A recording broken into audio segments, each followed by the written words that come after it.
First, you must understand that not all seminars have to be paid for. We have many events, including offline events, which are completely free of charge. They include seminars, various presentations, and workshops. Not to mention, we have a huge number of videos on our YouTube and Telegram channels, which are also completely free. But let's talk about the law of sacrifice, which we've already started discussing. What is payment, and what can it be? Payment is not only money. Let's go back a few centuries, maybe even a few thousand years. Back then, the culture of asking gods or a higher power for help was everywhere and in every religion. People have been taught since childhood that if you want to get something, you have to make an effort or ask a higher power or gods for help. We can talk about any gods, the gods of the Egyptian pantheon, the Greek gods, or anybody. There have always been sacrifices to gods. Have you heard about this? Huge temples with altars to every god were built. If you want to ask for rain or sun, you address the relevant god. If you want love, you go to the goddess of love. If you want wealth, you go to the god of wealth, and so on and so forth. There was an entire hierarchy of gods, and you had to give something to each of them. So the law of sacrifice was honored, and it was brought up with mother's milk. But what was the sacrifice then? There was no money, gold, or silver back then. But notice that temples were always built on a hill, or somewhere in the distance. There was never an easily accessible temple in the middle of the city. This appeared in more modern, civilized countries later. But at the time, temples, monasteries, and sages were somewhere high in the mountains. To come to the god, one had to carry the carcass of an ox or something to sacrifice, maybe some jewels or fruits, which meant that one had to carry their sacrifice on them. One might climb a tall mountain, or perhaps one was on a pilgrimage. Perhaps one was looking for a sage somewhere in a cave, or for a shaman in the forest. One spent time, effort, sweat, and blood to bring the sacrifice to the god. Can you believe it? And after that, one would pass the sacrifice to the spirits if one went to a shaman, or one would pass it to God or the priest if one went to a temple. Why was all this happening? And why was it necessary? This occurred because when a person gave a sacrifice while making an effort, then with the sacrifice, as I told you earlier, all the negativity and karma accumulated. Maybe even more than one's life in the field, in his family, or in his aura went out of him along with that effort.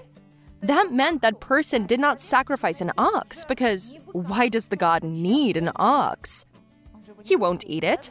Why does the higher power need fruit, money, or gold? Spirits do not need all that, and gods don't need all that. They need a person's effort. That is the energy that is released from him. Do you understand? When this energy was released, the person could receive something from the higher power, and for that, he had to go to the mountains, temples, forests, and so on. For example, they may have to fast or subject themselves to some other deprivation. This is what it means to make an effort. And in this effort, there was pure energy, emotions, sacrifice, and respect for the gods and the spirits. It was an acknowledgement of what he was ready to give, what was valuable to him. And then they would receive something in return. Do you understand? Accordingly to the gods, spirits, or higher power whom you asked for something, and I think you won't argue that everything in life is given to us by God, he can both give and take. There is little that depends on us in that sense. My favorite phrase is that if you want to make God laugh, tell him about your plans. Of course, a lot depends on our effort. But our effort might be just that we have done all we could, and then we rely on the mercy of God. Even if we think that we have thought through everything in life, things still might not go as we have planned. Everything is in the hands of God. Everything is in the hands of the universe. This is playing the game, and we often must simply accept and agree with the circumstances created for us. Since everything is in God's hands, He accepts the sacrifice through your effort. Do you understand? That is, we have to invest our effort, and then we get something in return. This is a universal law of sacrifice. You receive as much as you give.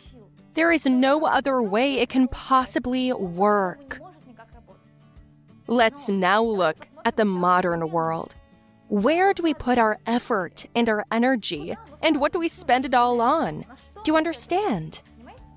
I want to tell you about the levels of sacrifice because I promised to do that. The highest level of sacrifice is when a person sacrifices his life to serve gods, or to become a priest, to become a shaman, or to become a magician. Do you understand? He dedicates his entire life to it. This means that he doesn't devote himself to the altar by ending his life. No, this is not sacrificing himself physically. He devotes himself to serving. So, he sacrifices all his attachments, habits, and negative emotions. This is the highest level of sacrifice, and not everyone is capable of it.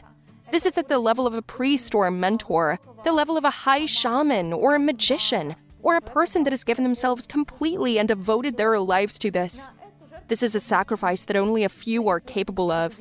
If you want to meet such people, you can come to our seminars and meet our mentors. Who are these people?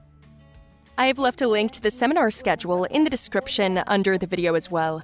Now, there is a lower, more accessible level of sacrifice. I would even say that when a person sacrifices not his entire life, but some time in his life, this is when he helps other people and devotes himself to serving, but not his entire life. So, how does it manifest itself? For example, there are people who live quite a social life. These are our organizers who teach and conduct classes. So, they serve God, the higher power, and at the same time, they live in and get benefits from the social world. Or, for example, somebody attends our seminars and invites people, inspires them, or volunteers, such as helping older adults, animals, and children. Do you understand? So a person invests a part of his time. And if such a person helps, he also receives God's favor. But he doesn't pay a material sacrifice. He doesn't give any money. He invests his effort and his time. And the most attainable level of sacrifice is the first level sacrifice, or the material sacrifice. Why? In our modern world, people can't just make a pilgrimage. It is impossible to get them out of the house. Everyone has gotten used to receiving everything they need via the telephone, computer, and the internet. People don't even go out shopping anymore. They order everything online. There is readily available food. You don't have to kill a mammoth or go out anywhere. You don't have to produce anything. You don't have to grow anything, neither fruits nor vegetables. You can just sit in one place with a phone and the internet and just order everything you want. Do you understand?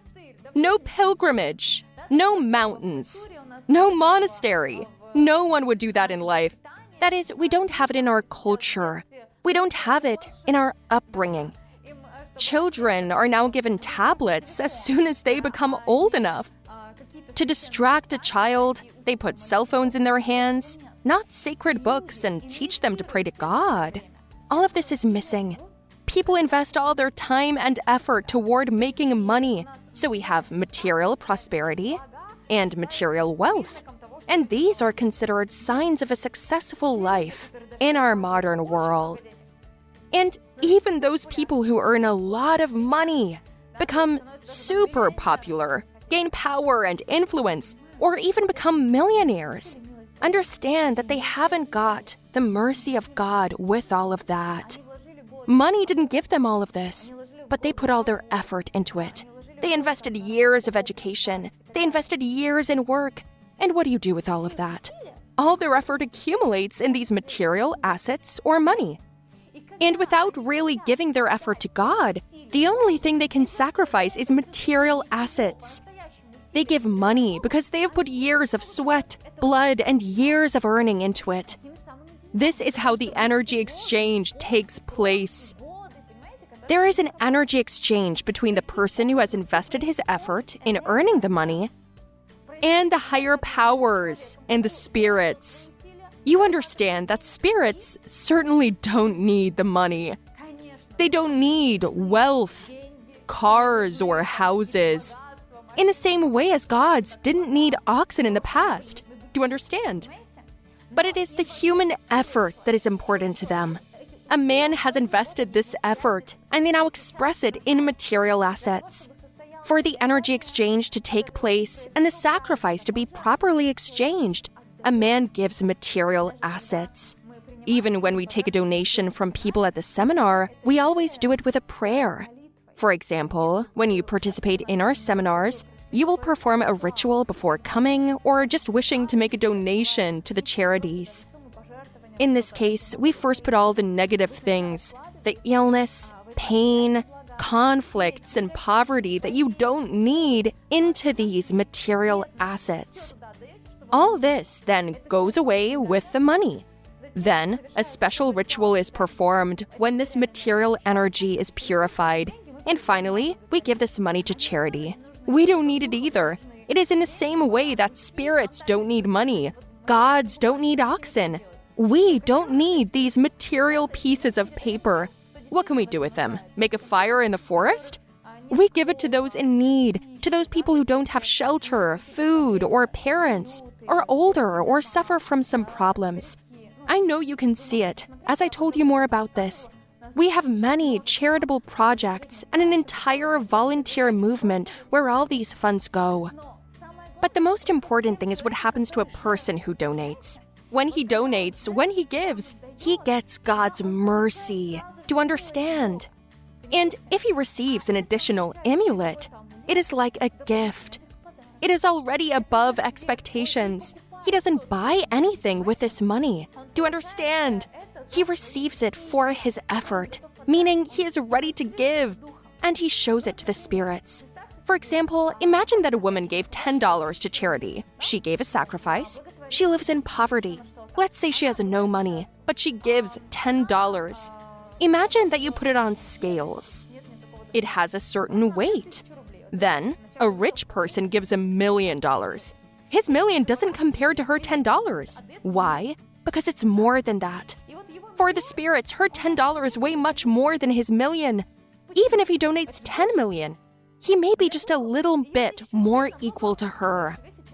To surpass her sacrifice, he has to give 100 million. But she still gives the same $10. So that's how it is for the spirits. And why? Because there is much more effort in her $10 than in his million. Do you understand? For him to earn that million means just making a few deals. There wasn't a lot of effort in it. The $10 meant hard work for her. There was much more effort in her sacrifice. For the spirits, there is no concept of sacrifice, like a price tag in a shop. For example, when you buy tomatoes at a store, there is a price to them that represents the time and effort it costs to grow, harvest, and transport them. This makes an added surcharge for the tomatoes that makes sense to us, but the spirits don't have that. Even at our seminars, there are 3 levels of sacrifice for the same thing, and a person chooses which is the appropriate one. Why do you think this is? I'll tell you later. If you like this video and find it interesting, please leave a like. I will know that such topics are important to you and will make more of them. And of course, subscribe to the channel and click the bell, because here, the lessons continue. To make sure you don't miss them, keep up to date with all the videos we're uploading to our channel. There's a lot to watch here. And don't forget to share this video with someone who really cares and is interested in it. See you soon! Congratulations, my dear! Your dreams are already starting to come true! The next step is to perform a ritual and get an amulet at one of our seminars. After that, all your problems will disappear from your life forever. Register and check it out.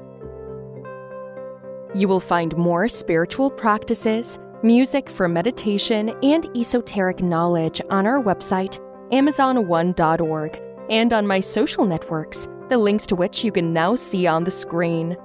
Welcome. We are waiting for you.